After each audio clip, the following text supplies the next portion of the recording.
Hey guys, my name is Kiara if you're new here. If you're a returning subscriber, thank you so much for being here. So today I'm going to be talking about spring-summer fashion for 2021. I'm going to be going through some trends that were highlighted on the runway and big publications in print and online, and I'm going to be kind of giving you my take on them and how you can incorporate them in your wardrobe.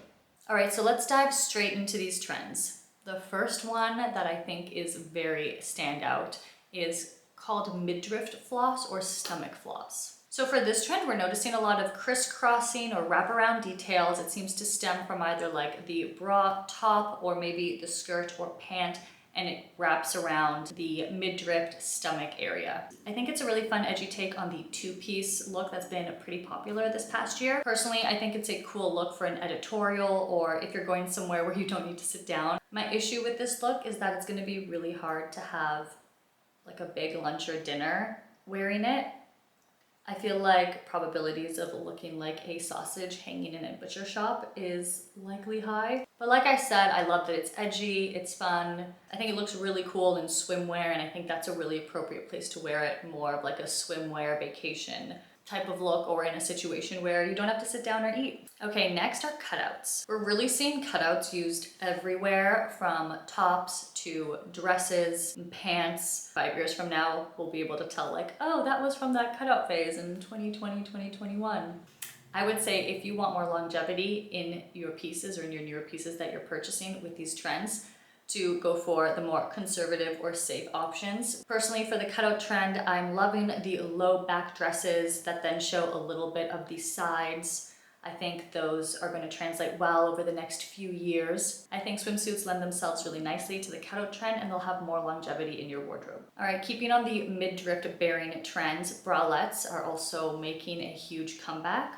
I'm trying to think if they really went anywhere, especially with all the two pieces, but particularly bralettes are back. Very reminiscent of 1998.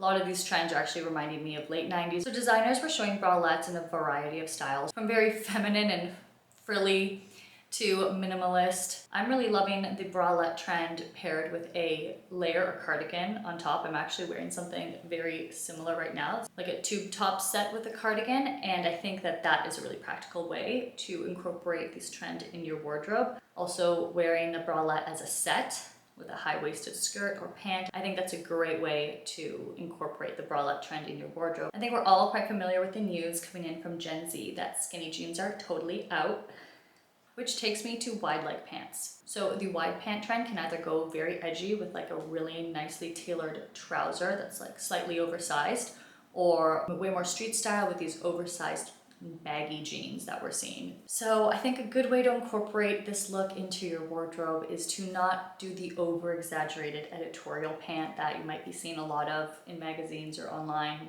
Instagram, whatever. Go for the straight to slightly wider legged. I still like the high rise pant look. I think that's always going to be chic and elegant. And not to pair your wider leg pant with like an oversized top. I would go, again, a bralette is a great option. A nice tank with a blazer over top. Those are some great ways you can incorporate the wide leg pant in your everyday look. Okay, moving on to cotton candy pastels. Cotton candy pastels and pastels in general were just dominating the runways. They were used in pieces from, again, flirty and feminine to sporty and edgy. Pastels isn't like groundbreaking for spring or anything, but I really do love incorporating pastels as color in my wardrobe. I prefer a muted, softer color. I think it looks more flattering on me than a brighter, stark color. So I'm really excited to be into that soft, dreamy pastel kind of vibe for spring.